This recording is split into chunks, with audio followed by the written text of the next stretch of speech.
Всем привет, вы на канале Пользы.нет, Саня, и что, вот он, супер цвет. Почему? Потому что это Realme GT 6 Neo.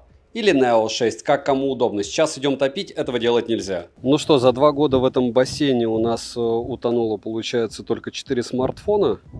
И напоминаю, что если мы увидим пузырьки, нужно моментально его вытаскивать, потому что в последнее время BBK-ские девайсы очень сильно не любят. Все, пошли.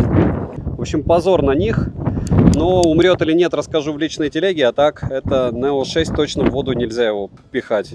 Всем привет, вы на канале Пользы.нет, меня зовут Саня, и здесь только подробные обзоры с целью сэкономить вам средства. И сегодня я расскажу вам о смартфоне Realme GT Neo 6. Что это такое, с чем это едят, почему вам стоит на него посмотреть и насколько он хорош, вы узнаете, разумеется, в ролике. Вначале я его топил, так делать нельзя. Вообще у BBK в последнее время все очень плохо. Для примера, вот это вот Vivo X100S с IP69 погиб у меня при небольшом утоплении, хотя должен выживать на дне бассейна неизвестно сколько. Если говорить про этот смартфон, я до этого тестировал Realme GT 6T. Обзор на канале Realme GT 6. Это глобальная версия данного смартфона. Обзор на канале. Здесь у нас 8S Gen 3. Многие говорят, это упрощенная версия 8 Gen 3. Я здесь могу поспорить с точки зрения бумаги. Да, у нас там ядра новее, технологии новее, энергоэффективность лучше. Но никакой поддержки 8К в 8S Gen 3 нет. Type-C-шник здесь 2.0, хотя он поддерживается 3 Gen 2. И в целом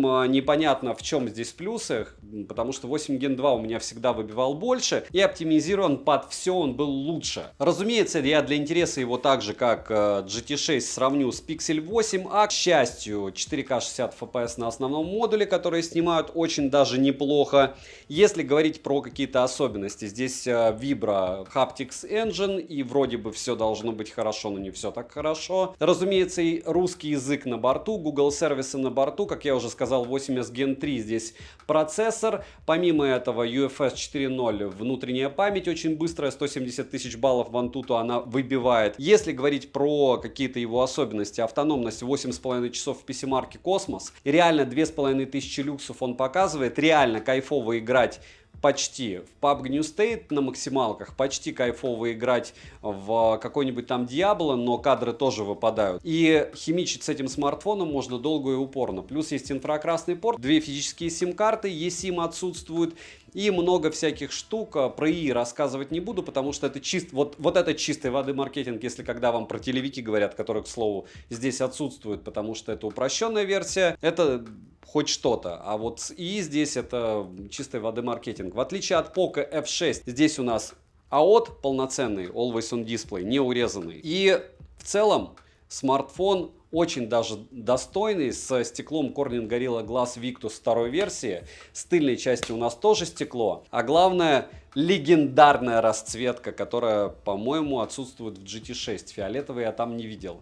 Может быть, в терабайтнике не добавят, если начнут его продавать. Смотрим. Распаковка. Поставляется смартфон в черной упаковке из плотного картона с названием и краткими характеристиками модели. Упаковка неплохая. В комплекте у нас темно-серый силиконовый чехол, который, к слову, полностью смартфон не защищает. Краткое руководство, ключ для извлечения слота под 2 сим-карты, сам смартфон с наклеенной защитной пленкой, блок питания на 120 Вт и кабель для зарядки с USB-A на Type-C. Габариты смартфона 162 на 75 на 11,2 мм вместе с блоком камер. Вес у него 194 грамма. Розыгрыши море. Читаем описание, какие сейчас актуальны. Постоянно я разыгрываю смартфон Poco X6 Pro. Условия просты. Подписаться на канал с колоколом, оставить любой осмысленный комментарий больше 5 слов, и либо в комментарии, либо в описании своего канала указать свое имя в телеге. К слову, вчера уже было 2 победителя на Poco F6 Pro и X6 Pro. Один смарт полетит вообще в Казахстан. Посмотрим, за сколько дойдет. И не забудьте подписаться на телеграм-канал скидок. Это тоже важное условие. Перейдем же к смартфону. Начнем. Приобрести GT Neo 6 можно в серой, фиолетовой и зеленой расцветке. Многие уже знают, что GT Neo 6 это тот же GT 6, чуть-чуть облегченный. Китайская и глобальная версия соответственно. Есть только некоторые отличия, о которых я, разумеется, расскажу вам в ролике. GT 6 нет фиолетовой расцветки, зато Neo 6 есть. И именно такой я и купил. Внешне смартфоны как 2 капли воды похожи, тыльная часть выполнена из стекла, а рамка пластиковая. Смартфон имеет стандарт защиты IP65 и, учитывая как у меня плохо справляются смартфоны от корпорации BBK с тестом на утопление, я топлю их максимально на свой страх и риск очень-очень быстро и надеюсь, что они не помрут. Если помрут, я вам сообщу в ТГ личном. Далее на корпусе расположена кнопка питания, качели регулировки громкости, 2 микрофона и К-порты, разъем USB Type-C OTG версии 2.0. И у него есть тоже свой минус, потому что 92 гигабайта я скидывал почти 50 минут. И то, что процессор здесь супер модный, поддерживает Type-C версии 3.0 Gen 2, ничем нам не помогает, потому что они поставили сюда 2.0. Динамики довольно громкие, но по качеству практически то же самое у остальных моделей этой линейки, плюс есть, разумеется, просто безумный перекос на нижний динамик, и даже если вы будете долго и упорно химичить с тем, чтобы верхний стал погромче, все равно он останется с большим перекосом. Вибромотор, к слову, установлен с поддержкой технологии Haptics, и все бы ничего, но он слабый, и от этого ощущение, как будто он дэшманский. В общем, опять чего-то они перехимичили, но здесь можно это дело простить, потому что он в 2 раза дешевле, чем GT6. Список Bluetooth аудиокодеков поддерживаемых очень хороший, сам Bluetooth чип установлен в версии 5.4 последний. Теперь к самой прелести. Оснащен он OLED LTPO 8T от боя дисплеем с диагональю 6,78 дюйма. Он и правда классный. Разрешение у экрана 2780 на 1264 пикселя в максимуме. Защита Corning Gorilla Glass Victus второй версии. Плотность пикселей в 450 ppi. Цветовой охват 100% DCI-P3. Контрастность 5 миллионов к 1. Также имеется поддержка технологии Always On Display, притом полноценный. Напоминаю, что у покафонов те же деньги, допустим, которые я часто советую, вместо GT6 какого-нибудь Poco F6 по 27 тысяч на распродаже. Этого дела нет. У него урезанный АОТ. И еще много чего урезанного. Если брать между Neo 6 и Poco F6, то я вам прямо скажу, что в те же деньги я даже без 20-го бенда больше бы смотрел в сторону Realme. Но об этом чуть-чуть позже. Частота обновления экрана от 1 до 120 Гц, настоящий LTPO, притом реально 1 Гц есть. Ко всему можно настроить частоту обновления экрана отдельно для каждого приложения. Тест на частоту дискретизации касаний выдал неплохой результат. Мультитач на борту, экран спокойненько откликается на 10 касаний одновременно, экран имеет слегка закругленные края и небольшие рамки. Пусть даже водопад небольшой, но вот это тоже огромный минус, потому что когда ты привык к прямым граням, все эти искажения и все остальное, оно не особо радует. Привыкнуть можно ко всему, но вопрос, а зачем привыкать, если есть альтернатива, и привыкать там не надо будет? Ни к чему. Автоматическая регулировка яркости работает корректно, локальная яркость в пике заявлена 6000 нит, максимальная 1600 нит. По моим замерам экран пики выдает 2500 люксов, 4 минуты держит и падает только на 2100 люксов. Спокойно, без повышенной яркости показывает 900 люксов и с повышенной просто без автояркости и того, чтобы тебе нужно было на этот экран чем-то светить, 1400 люксов, и это прям супер. Высокочастотное шим-затемнение до 2160 Гц, притом активация DC-димминга есть отдельно в менюхе, я ее сразу активировал, потому что она работает. Показатели шима поднимаются почти до 20%, если радексом измерять, опять же, так же, как и вторым прибором моим. На низкой яркости они поднимаются почти до 40%. В принципе, учитывая конкурентов, экран неплохой, я бы даже сказал, хороший по шиму. Далее, разблокировать экран можно при помощи сканера отпечатков пальцев, внедренного в экран, распознаванием лиц и стандартными способами разблокировки. Работают способы разблокировки неплохо, сканер отпечатков пальцев расположен, правда, низко. Опять же, мы это знаем от самого BBK, который в рекламе один раз проговорился, что на 40% дороже его выше размещать через OnePlus. Но работает он не супер быстро, с одной стороны. С другой стороны, у меня не было такого, чтобы он у меня не разблокировался. Это очень хорошо. Правда, иногда приходится подождать. Распознавание лица срабатывает отлично даже под углом, но зарегистрировать можно биометрические данные только одного лица. И никаких Face ID, которые можно использовать в банковских приложениях, здесь, к слову, нет. Так что про это дело не забываем. Процессор установлен Qualcomm Snapdragon 8S Gen 3 с техпроцессором 4 нанометра с 8 ядрами. Максимальная частота у него 3 ГГц. Графический процессор Adreno 735, оперативная память LPDDR5X. Доступна на выбор 12 или 16 гигабайт. Внутренняя память UFS 4.0 на 256, 512 гигабайт и 1 терабайт. В модели GT6 я не встречал конфигурации с 1 терабайтником, но может быть он где-то и есть. Операционная система Realme UI версии 5.0 на базе Android 14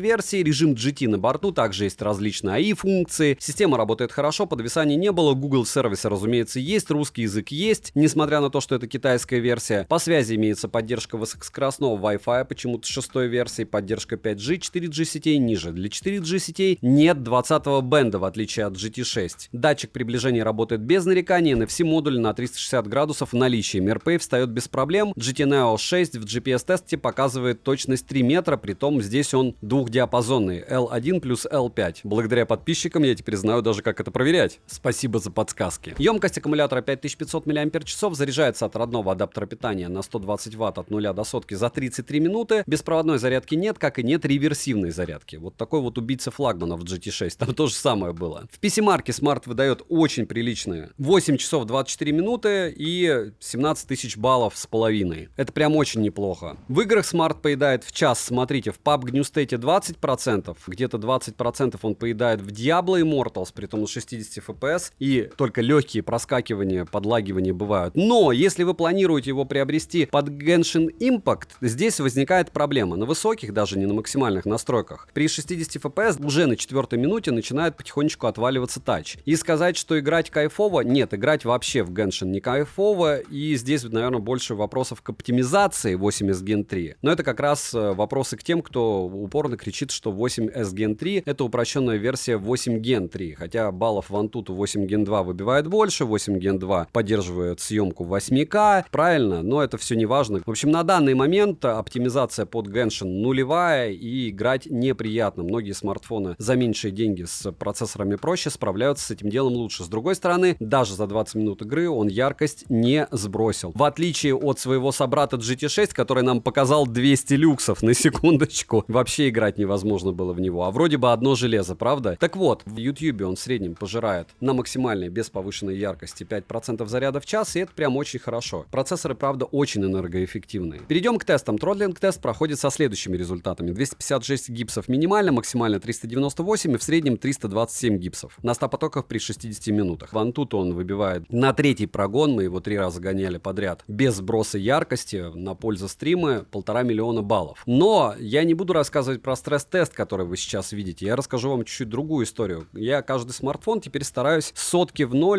разряжать съемкой. Так вот, когда я снимал на этот смартфон, он разрядился на 60% при съемке в 3,5 часа и просто остановил съемку. Очень давно такого не было, но в общем 60% ему надо на 3,5 часа съемки. Сбросил он FPS до 55,6, считайте 56 FPS. Мы видели в 4К вместо 60. Как раз стресс-тесты говорят о том, что стабильности у него пока маловато. Чуть-чуть он начинает перегреваться и говорит: до свидания, я это делать не могу. Притом GT6 упорно с 0 до сотки у нас 4,5 часа снимал. Вроде бы та же самая железка, но сбросил FPS до 52, это раз. А два, соответственно, он яркость тоже сбрасывал в процессе. Хотя там экран затемняется, но если ты тапаешь, то может быть видно, насколько экран яркий. Не будем о грустном, у всех есть свои плюсы и минусы. Сенсор Sony IMX882 на 50 мегапикселей с оптостабом, апертура 1.9, фокусное расстояние на 26 мм и максимальное разрешение для видеосъемки 4К 60 FPS. Никаких 120 FPS здесь нет, никаких 8К, разумеется, нет. Также установлен стандартный сверхширик Sony IMX355, печальный, разумеется, с углом обзора печальным в 112 градусов на 8 мегапикселей он, апертура 2.2, фокусное расстояние в 16 мм. Телефотосенсора нет, а вот у GT6, напоминаю, телевик есть. Фронталка здесь Sony IMX615 на 32 мегапикселя с апертурой 2.5. Фокусное расстояние в 22 мм, цифровая стабилизация и максимальное разрешение для видеосъемки 4К 30 FPS, притом 1080p 60 FPS здесь нет, только 30 FPS.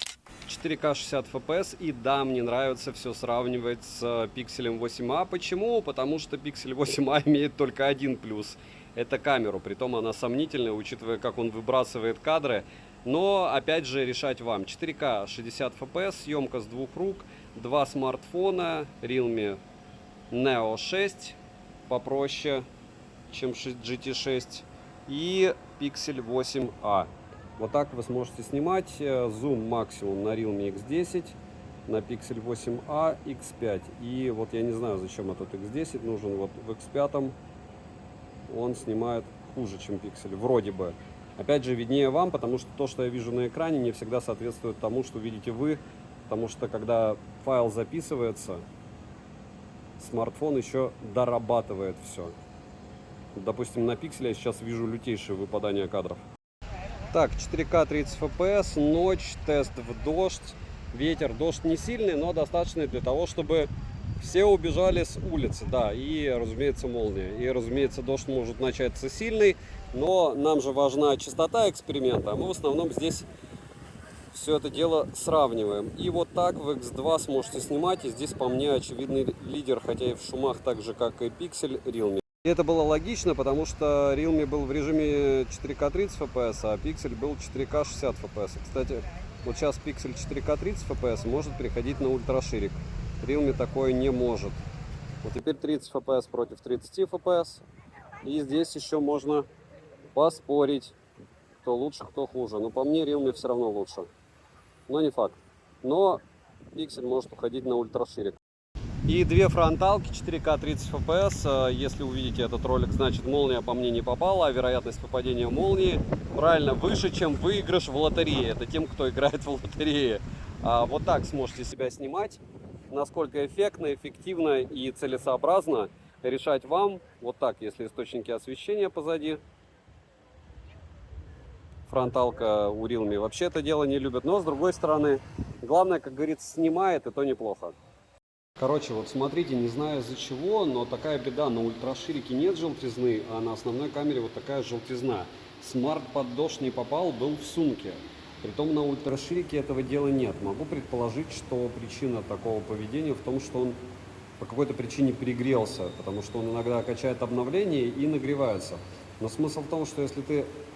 А вот это ультраширик 1080p 30 fps у Realme и 4К 30 FPS у, получается, пикселя. И прикол в том, что теперь пиксель желтит. Я не понимаю, что они сговорились, что ли, или что происходит, но вот это какая-то лабутень. Вот сейчас 4К 60 FPS, и при том, что вот сейчас прикол в том, что ты, допустим, даешь ему поснимать предмет, он делает нормально. Видите, без желтизны. Только начинаешь снимать просто, какая-то желтизна. При этом у пикселя все в порядке. Вот что за беда? Что случилось? Как это могло произойти? А так и так тоже. Вот, а сейчас нормально. Сейчас опять начнет желтить, наверное. Ну-ка. И вот прикиньте, у вас такой смарт, и вы никак... Да ладно. В общем, вы поняли. И серьезно? Так, 4К 60 FPS, я очень надеюсь, что это дело не будет никаким образом мешать музыка, потому что иначе мне закинут опять демонетизацию, и ничего хорошего из этого не выйдет, но вот так сможете снимать в 4К. И такая же история с фронталкой, динамический диапазон у Realme, конечно, нулевой. А у Pixel тоже свои проблемы, даже с пропуском кадров. До этого 2 года не заходил. Кошки. Рыба. Я так подозреваю, здесь нужно молиться. Интересная такая позиция. Но в целом вот так сможете снимать в храме. Скорее всего, это храм. Если остановиться, какую вы видите разницу, смотрите. По цветам Realme что-то крашится как-то. Но детали по мне... Не, он контраст выкручивает. Выкручивает контраст, и на Realme красный более красный. С экспозицией он, конечно, химичит в автомате капитально. Но опять же, это его позиция. Им кажется, что они так лучше будут продавать. И спорить мы с ними не будем. Что им же виднее. С другой стороны, учитывая стоимость SE-шки, особо предъявлять дико много претензий я не могу. Вот сейчас съемка против солнца. Вряд ли здесь. Здесь человеческий глаз-то не справляется, а с смартфону совсем тяжело. А если будете вспоминать про профсъемку, там NDA-фильтры стоят. То есть, если фильтр надеть на смартфон, будет такая же неплохая история, чем как и с фотоаппаратами. И примерно такая же история с фронталкой. Вот так вы сможете себя снимать, если вы вдруг решите себя снимать в очках. Вот. Потому что без очков любой смартфон может. Потому что отслеживание идет по глазам чаще. Так, попытка номер 2. До этого снимал в паномировании. Я так и не понял, что это такое. Окончательно на пикселе. А вот сейчас 4К 60 FPS. Съемка с 2 рук. Против солнца, допустим.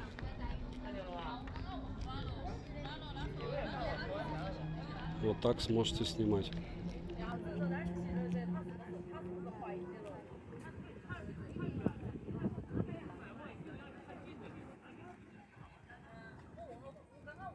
X2. И главное, сами сравнивайте, можете делать выводы. Но у меня есть ощущение, что оба пропускают кадры. Вот сейчас Pixel больше кадров пропускает, чем Realme. И 4К 30 FPS. Тоже особо не хочется бегать с ним. Что здесь лидер очевиден. И еще немного 4К 60 FPS. А притом Pixel какого-то лешего пишет мне, что он перегрелся, хотя им не пользовался. Устройство перегрелось. Но сейчас я дам ему остыть. Но непонятно почему, потому что сейчас довольно прохладно. Солнца уже давно нет. И внутренние процессы, как всегда, у Tensor. Ну что, 4К 60 FPS, линзы протерты. И насколько лучше один или другой смартфон решать вам. Ну вот что я вижу, во-первых, нам повезло и коня не подсвечивают. А второй момент, это то, что мне кажется, Realme все равно лучше справляется со светом, хотя все это вилами по воде. Нужно смотреть на большом экране. Слишком все близко. Контраст выкручивает Realme капитально. Вот это мне прям не нравится. Кто-то скажет, он добавляет объема, а я скажу, что это какая-то картинка просто. Хотя, опять же, у всех пропадание по кадрам.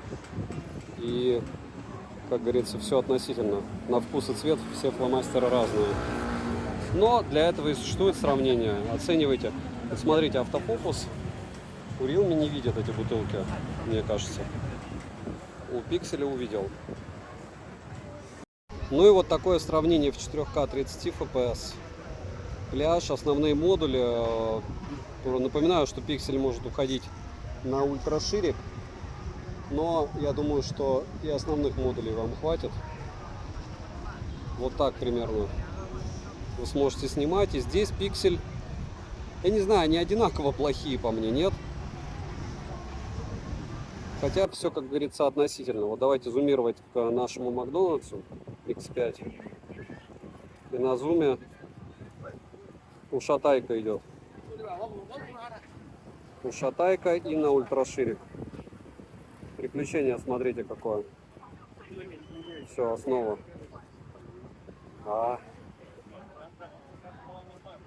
Рефлексные значения, кстати, сделаю на Sony FX3 и FX30 здесь позже. Бренды разные, это Pixel и у нас Realme. Притом, для того, чтобы понять, насколько фронталки разные, вот посмотрите, это Pixel и это Realme. И можно сказать, что Realme справилась вроде бы лучше, и вроде бы в каких-то моментах деталей больше, а у Pixel фотография смазанная. Но до какой степени все-таки эти два смартфона разные? То есть, если бы я выбирал для себя селфи, то однозначно я бы выбрал вот это. И дело не в постобработке, а дело даже в том, допустим, как он с волосами отработал. Здесь у нас непонятное нечто, а здесь у нас реальное селфи-фото. То есть я считаю, что селфи делает нормально Samsung чаще. Кое-кто из Oppo, кое-кто. И немного неплохие селфи, ну, соответственно, эталонные в плане фото делают яблоки с натуральными цветами. Но здесь субъективщина, скачивайте исходники и сравнивайте для себя. Следующая фотография по переконтрасту. То есть у нас вот здесь зеленый. Детализация на одинаковом уровне, но само фото реалистичней. Pixel, но по деталям Pixel ушатан Realme. Нужны ли вам эти детали с перекрученным контрастом? Очень часто да. То есть я понимаю, что действует реклама, действуют другие обзоры, и люди такие, а вот мне нравится, как он красит, я не хочу лишний раз луд накидывать, и, в общем, мне настоящие фотографии не нужны, и к доктору я никогда не обращаюсь для того, чтобы сфотографировать и послать, там, не знаю, цвет пореза, кожи, прыща, ну, окей. То есть хотите, чтобы вам мультики в смартфон предоставлял вместо фотографии? Вот у Realme это неплохо получается, при том, что, в принципе, обе фотографии достойны. По деталям повторяюсь, что здесь в каком-то смысле паритета, в каком-то смысле Realme ушатывает. То есть, ну тут смотря как смотреть. Следующая фотография это ночь. Основной модуль, разумеется, телевиков у нас в Realme нету и в Pixel тоже, как я помню. Так вот, два основных модуля, наш любимый конь, но, к сожалению, без подсветки. Поэтому обоим смартфонам повезло, но у нас здесь есть вот здесь источник освещения, с ним чуть-чуть лучше справился Realme. И здесь источник освещения. И здесь пиксель в прямом смысле поплыл. То есть это ужасный вариант развития событий, но это супер ужасный. Если брать, опять же, что кто вытянул в тенях, то пиксель справился лучше. Притом местами даже намного. Да. Так что в целом, если среднюю температуру по больнице взять, по мне, пиксель снимает лучше, но со своими недостатками и точно не на фронталку. То есть точно на фронталку Realme лучше не снимает. А с основой можно долго спорить.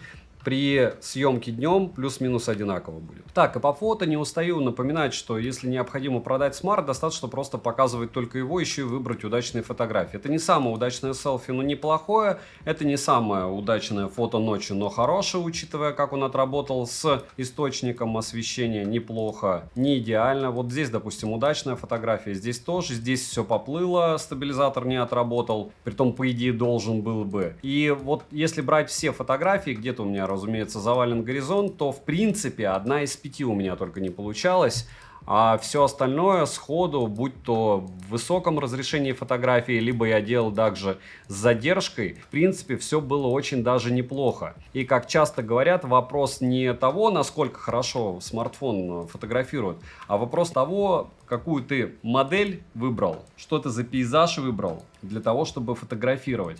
Если это людям интересно, им покажется что угодно все хорошим.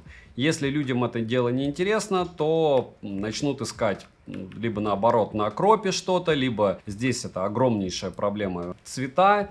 Вот здесь, допустим, любой бы сказал, если в режиме автомата снимать, то будет засвет, а если я бы сделал ручные настройки, разумеется, я бы экспозицию поменял, и поменял бы ISO, и все бы было отлично. Здесь вообще невозможно было в эту сторону смотреть невооруженным взглядом. Нужен, да, фильтр. Мы же помним, да, что на великолепные наши камеры мы вешаем фильтры для того, чтобы снимать нормально. От смартфонов хотим даже против солнца каких-то сумасшедших просто съемок. Но это уже другая история. Почему другая? Потому что вам решать, что хорошо снимает, а что нет, и все познается в сравнении. И чтобы я не рассказывал вам про, опять же, этот великолепный Realme, при прочих равных этот Realme снимает хорошо на основной модуль. То есть даже не нужно особо сильно заморачиваться, просто в автомате берешь и снимаешь, и он снимает классно.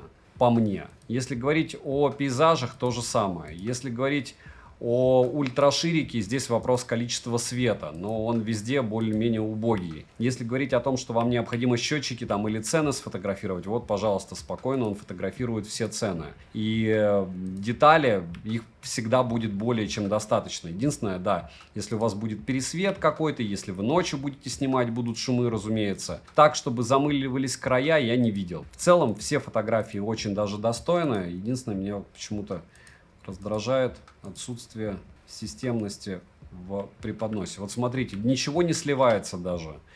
И самое главное, что мне нравится, в отличие от каких-то Huawei, в которые раньше это была их фишка, а сейчас они как-то гипертрофированно это дело сделали, не старается выкручивать контраст смартфон с основного модуля. Поэтому фотографии кажутся натуральнее. Да, с цветами у него абсолютно бесконечная беда. Но не всегда. Вот, допустим, еду он фотографирует более-менее правильно. Здесь то же самое. Но очень часто. То есть нужно понимать, что Vivo, что Oppo, что Realme красят. Притом красят так, чтобы вам это дело нравилось, разумеется. 4К 60 FPS, фудблогинг. И вот так, при хорошем освещении, вы сможете снимать еду.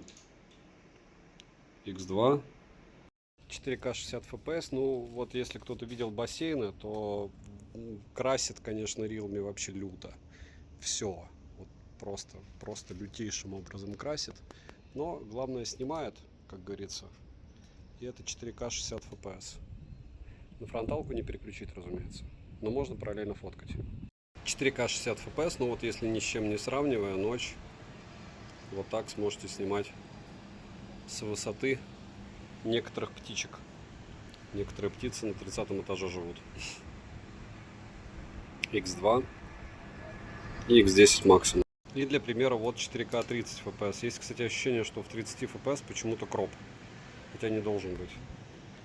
Максимум в 30 FPS, зум тоже X10. И X10. Ну, ночью зум вообще бесполезен. Днем, может быть, кто-то пользу какую-то для себя в нем найдет. Вот так сможете плавно вести и снимать. Под съемом кофе. Очень маленькое фокусное расстояние, неудобно снимать, но зато цвета довольно все равно бледнее чуть-чуть передает, чем есть на самом деле. И вон, смотрите, какие пересветы там. И телефон перегрелся, теперь запись будет остановлена. Это во время стресс-теста я делаю видео. И 4К 30 FPS. Вот такой вот не фонтанный динамический диапазон, но вот так сможете себя снимать на фронталку. Чего только не придумают, чтобы народ приходил и делал фоточки, да? Но вид и правда норм. Если бы еще динамический диапазон был норм. 4К 60 FPS, вечер, перекресток. И здесь мне так кажется такая же болезнь, как в GT6 при длительной съемке, сброс FPS.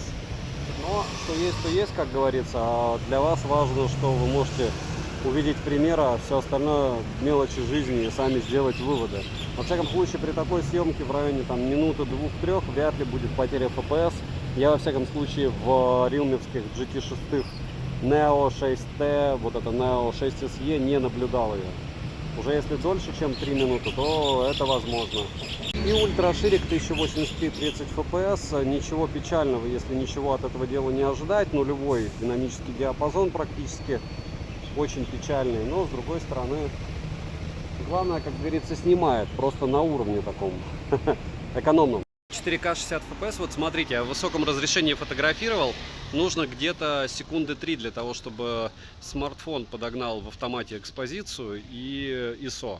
Но в принципе это неплохо, потому что никто моментально-то не отрабатывает, ни смартфоны, ни тем более механически, это происходит частично с изменением диафрагмы у фотоаппаратов, и в целом справляется он неплохо. Как вам такая аудио? И 4К 60 fps, съемка с одной руки. Вот так сможете снимать. Без, если сравнений. Без сравнений выглядит все довольно неплохо. X2, и вот если по плавности смотрим, X5, X10 днем такой же бесполезный, как и ночью, в принципе. Ну что же, 4К 60 fps, съемка с одной руки, так ни в коем случае не делать, съемка в движении. И как мне говорили уже на Realme, довольно неплохая работа со светом, нет быстрых переходов и неплохая стабилизация. Но по поводу стабилизации я бы хотел ответить, что у всех неплохой стаб в этих условиях, потому что, опять же, трубка-то в руке, это раз, а два, мало того, что она в руке, так я еще и на все-таки мотоцикле, а не на велосипеде. Дорога довольно ровная. Понятно, что с небольшими кочками, но все же. И вот так вы сможете снимать в довольно необычных условиях, которые, разумеется, повторять не стоит, но вдруг вы на велосипеде там собираетесь что-то снимать, либо во время поездки, желательно на пассажирском сидении, вот так сможете снимать. 4К 60 fps. И да, я не устаю это повторять, хотя я говорил уже, что я вроде бы не буду говорить так, но, наверное, надо останавливаться, потому что в 30 fps я могу снимать, пытаться только ночью, а в 1080p на ультраширик в основном. Ну, может быть, когда-то все уже будут снимать в 4К на всех модулях, тогда не будет смысла озвучивать. Опять же, на YouTube пока 120 fps нету, опять же может появиться, и плавности будет побольше. И вот так сможете снимать движение. Минусы: Wi-Fi 6 серии, нет мини-джека, нет возможности расширить внутреннюю память, не хватает, нет беспроводной зарядки, нет 60 FPS для фронтального сенсора, нет телефотосенсора, сбрасывает при длительной съемке FPS, вполне возможно и на улице будет сбрасывать, как его собрат при съемке одним кадром, который я планирую сделать. Нет нормальной защиты от влаги, не металлическая рамка, вспоминаем Samsung A55, не супер классная съемка с пропуском в кадров и много всяких особенностей, которые нивелируются стоимостью. Почему нивелируются? Потому что что цену можете посмотреть по ссылке в описании к видео. Чаще всего она максимально лояльна и как минимум в 2,5 раза дешевле, чем глобальная версия на российских прилавках. Вот, так что по большому счету не забудьте подписаться на телеграм-канал скидок, скоро распродажа 14 числа на Али. Взаимопомощи и мой личный телеграм-канал по ссылкам в описании, там будет много всего полезного, во время сейлов особенно. Напоминаю структуру моего канала. Вы видите эту железку у меня в руках. Значит, на канале Польза стримы. Есть на нее прожарка. Это я 3 часа ее гонял в онлайне в играх. Помимо этого мы 3 раза проводили антутовский тест и общались по поводу этой железяки, да и вообще по поводу железа. Второй момент. Вы видите этот обзор, значит, после него, если он не утонул, вы увидите обзор одним кадром, где я буду 15 минут об этом смартфоне рассказывать. И, разумеется, вы узнаете, как он сможет снимать относительно других 90 смартфонов, которых я в тех же условиях также снимал с основного модуля одним кадром. По поводу отсутствия телевика для меня это только плюс. По поводу попроще основной модуль, да и ладно. Фронталка также, только 1080p 30 fps и 4К 30 fps. Если говорить про оптимизацию, по мне он лучше оптимизирован, чем GT6. Да, здесь не хватает 20-го бенда, но на секундочку. Вот сегодня во время обзора он стоит 27 тысяч рублей. Ну, в общем, для меня это история, покрытая мраком. И вот это я считаю очень хорошим конкурентом Poco F6. Если бы здесь были еще прямые грани, я бы вообще кричал: беги, покупай и не думай ничего. Бомба просто. За его деньги, учитывая его яркость, экран, LTPO-шный дисплей, скорость зарядки в 33 минуты, полчаса у вас 100%. В 25-27 тысяч, вау. Дороже пошли не в топку. Есть Poco F6, которая стабильно по 27 тысяч продается с прямым экраном. Ну, если вам не нужна камера, то здесь можно еще подумать, что лучше. С другой стороны, у Xiaomi-шек нужно постоянно отключать рекламу. Здесь надо будет все равно настраивать оповещения, потому что это китайский смартфон. По поводу вот этого вот даже диода двойного, очень классно, яркий. Фото, исходники скачивайте, делайте выводы. По мне, наконец-то удачная модель. И даже в топку, что в Genshin Impact никак не поиграешь с отваленным тачем. Ну, может, допилят.